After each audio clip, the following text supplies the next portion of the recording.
Dana Calvet.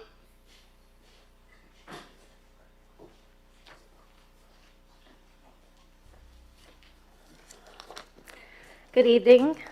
My name is Dana Calvet. I'm the mother of a kindergartner at Oakwood, a full-time lecturer at Queens College, and a doctoral student in instructional leadership at Hunter College. And my husband forgot to mention he's a 7th grade special education teacher. Recently, this board unanimously approved armed police on school grounds. I stood up here and presented evidence from a broad range of reputable and bipartisan sources, including leading educational policymakers and federally funded studies, showing why your decision does not make schools safer. Now I want to point out more about why your decision actually makes schools less safe, because to me this is a racial equity issue. And to be clear, this was truly never a discussion about everyone's safety. From the start, it was a discussion about what is more likely to make those with privileged relationships to policing feel safe, and I say that as a member of a police family. Because I watched Uvalde unfold, and those parents of mostly working-class Latinx students did not feel safer as swarms of armed police failed to protect their kids. And the multiple surveys of schools with armed police, showing that white students are far more likely to feel safer with these measures than black students, also does not make me feel more safe as a parent of a child of color, trying to protect my child's mental health and well-being in a climate of endemic racialized police violence in this country. To me, safety means protection from fear of guns, protection from fear of the police, as well as protection from racialized violence.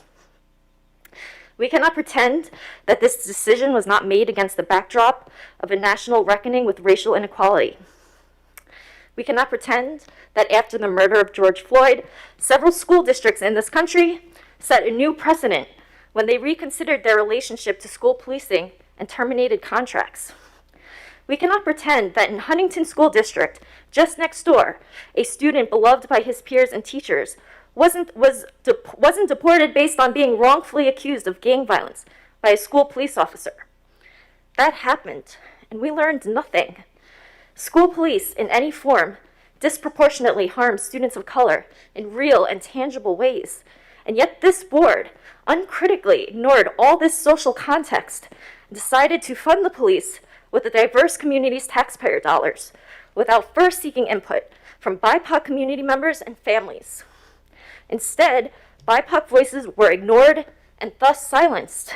But who was asked? The armed police officers of the security teams you accepted bids from, who stood to profit from the deal to the tune of $750,000 a year. I call on you to reverse this decision. I call on you to divest taxpayer dollars away from police and schools. I call on you to spend that money on evidence-based programs such as restorative justice, trauma-informed care, and de-escalation training, as well as other community resources that are well documented to support students and protect them, and also save lives. Thank you for your time. Thank you, Ms. Calvet. Jane O'Toole, did you want to address the board or no? No. Okay. Okay. That comes to the conclusion of our Voice of the Residents. Anyone else want to address the board before we close the meeting? Yes, sir? Okay.